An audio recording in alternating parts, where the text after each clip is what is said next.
Memory card के कुछ दृश्य।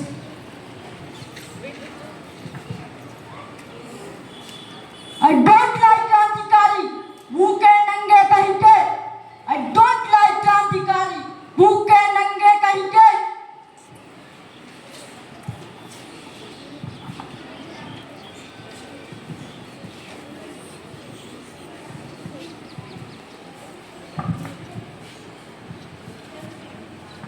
इन अंग्रेजों से कब छुटकारा मिलेगा?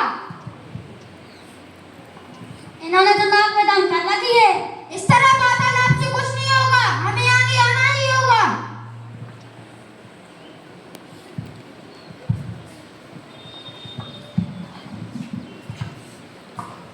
ये क्रांतिकारी कहाँ चले आते हो? ए गोरे, चले जाओ हमारे देश से। हम नहीं जाएंगे, जाओगे तो तुम और मरोगे। मारो इन्हें। इनकलाब जिंदाबाद, इनकलाब जिंदाबाद, इनकलाब जिंदाबाद, इनकलाब जिंदाबाद, भारत माता की इनकलाब। जिंदाबाद।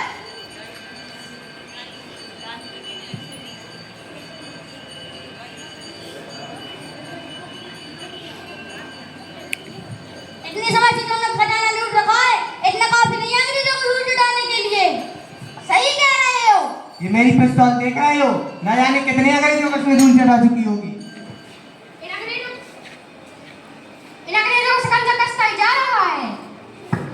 तब तक हम हाथ तान लगी बैठ जाएंगे। इन अंग्रेजों को मुंह तोड़ जवाब देना ही पड़ेगा। चलो किसी सेठ को लूटते हैं। नहीं, वो भी तो एक भारतीय ही है। वैसे भी लोग हमें क्रांतिकारी कम और लुटेरे ज्यादा समझते हैं। हमें कुछ ऐसा करना होगा कि लोगों का भरोसा हम पे बना रहे। हमें ऐसी लूट करनी होगी जिससे हम अंग्रेजों के खिलाफ गोला बारूद इकट्ठा कर सके। अंग्रेज हमारी सरकार का खजाना सहारनपुर और लखनऊ के रास्ते होकर ले जाते हैं। वहाँ पर सिपाही भी कम होते हैं, हमें वहीं पे लूट करनी चाहिए। हाँ, सही कह रहे हो।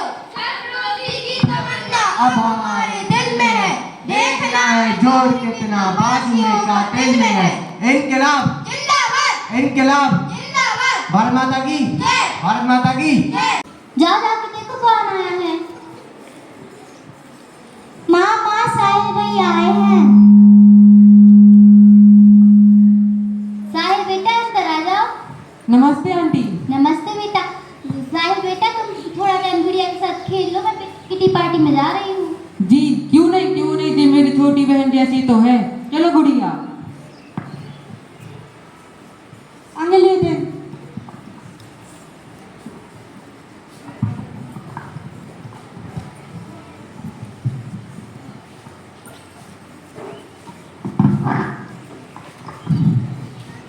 Knock knock. गुड़िया बेटा जा जाके देखो कौन आया है।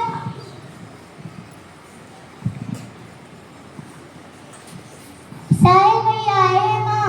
साहिल बेटा अंदर आ जाओ। नमस्ते आंटी। नमस्ते बेटा। बेटा ये बहुत तंग कर रही थी, तुम इसे अपने साथ ले जाओ, किटी वो वीडियो गेम खिला लाओ। जी आंटी चलो।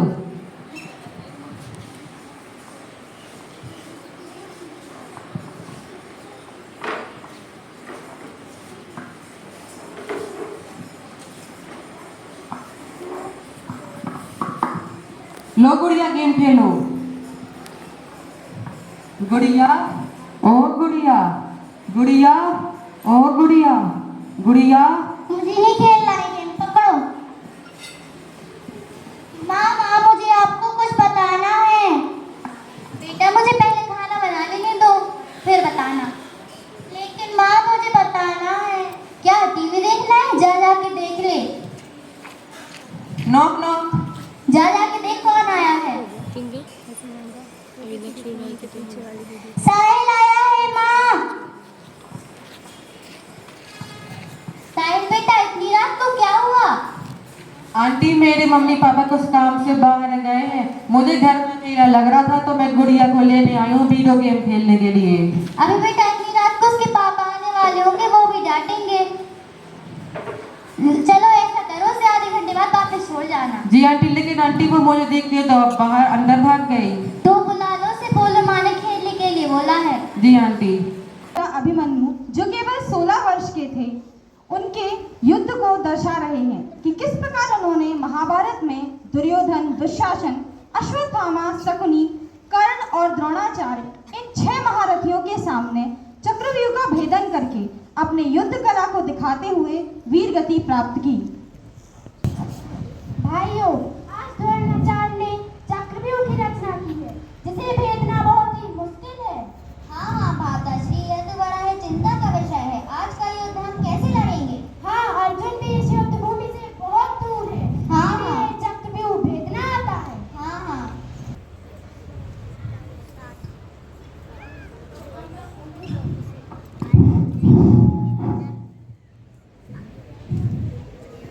आपको चिंता करने की आवश्यकता नहीं है। आज का चक्रव्यूह मैं भेदूंगा। पुत्र, तुमने यह युद्ध कला कैसे सीखी? ताउश्री, जब मैं अपनी माता के गर्भ में था तो मैंने चक्रव्यूह को भेदना सीख लिया था। पुत्र, चक्रव्यूह में प्रवेश करना तो सरल है, परंतु चक्रव्यूह से बाहर निकलना मृत्यु को आमंत्रण देने के समान है। ताउश्री, अगर हमने ये चक्रव्यूह नहीं तोड़ा तो हम आज का युद्ध हार जाएंगे और ये मेरे होते हुए संभव नहीं है। एक योद्धा मृत्यु के भय से पीछे नहीं हट सकता ताउश्री, बल्कि मृत्यु को वरण करता है। आज युद्ध भूमि को भी अर्जुन पुत्र के बाणों का तेज सहना होगा। ताउश्री, आशीर्वाद दीजिए। आयुष्मान भव पुत्र, जय भव। चलो सारथी।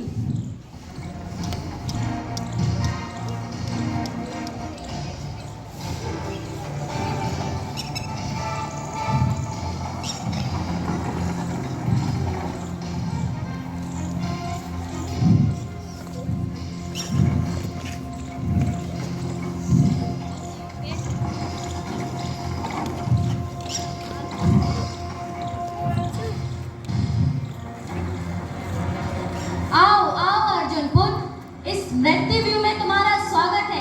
कहीं इतने सारे महारथियों देखकर भयभीत तो नहीं हो गए? नहीं काकाश्री, नहीं काकाश्री, ये तो मेरे लिए बड़े ही सम्मान की बात है कि आज मेरा एक साथ इतने महारथियों के साथ युद्ध होगा। अच्छा बालक, देखता हूँ तेरी युद्ध नीति। प्रणाम स्वीकार करो आदरणीय। अपनी सीमा में रह बालक, जनता का अपमान करेगा उतनी गंभीरदायक मृत्यु मिलेगी तुम्हें। मेरा प्रण है जब तक इस युद्ध भूमि में जीवित हूँ।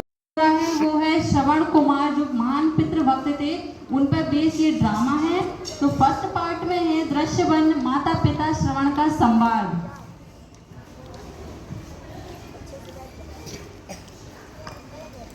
श्रवण, बेटा श्रवण, आ गए तो? जी माँ पिताजी, मैं आ गया। आप दोनों के बीच क्या वार्तालाप चल रहा था, मुझे बताने की कृपा कीजिए। कुछ खास नहीं पुत्र, हम तो बस यह सोच रहे थे कि अब हमारी उम्र पूर्ण हो चली है। अब हमें अपना मन भगवत स्मरण तथा तीर्थों में लगाना चाहिए। यह तो बहुत अच्छी बात है माँ।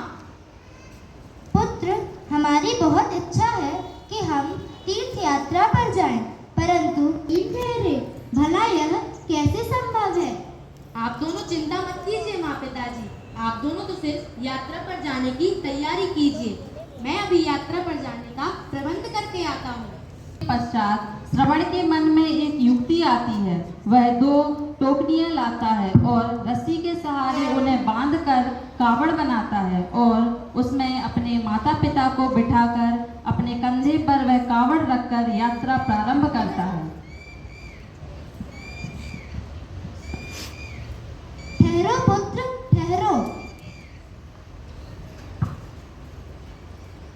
पुत्र, गला बहुत सूख रहा है, शरीर का ठंडा जल ले आ पुत्र, जिसे पीकर आत्मा तृप्त हो जाए।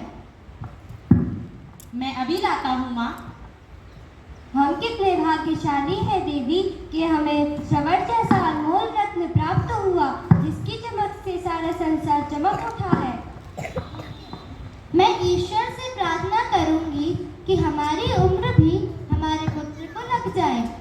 स्वामी, यह राजा दशरथ भी अपनी प्रजा का कितना ध्यान रखते हैं, जो तीर्थ यात्रियों के लिए भी इतनी सुंदर कुटिया बनवाई हैं। इस प्रकार दृश्य 2, दशरथ ने वन भ्रमण करने के दौरान शिकार करने के उद्देश्य से श्रवण द्वारा नदी से जल भरने की ध्वनि को किसी जीव की आवाज समझकर शब्दवेदी बाण चलाया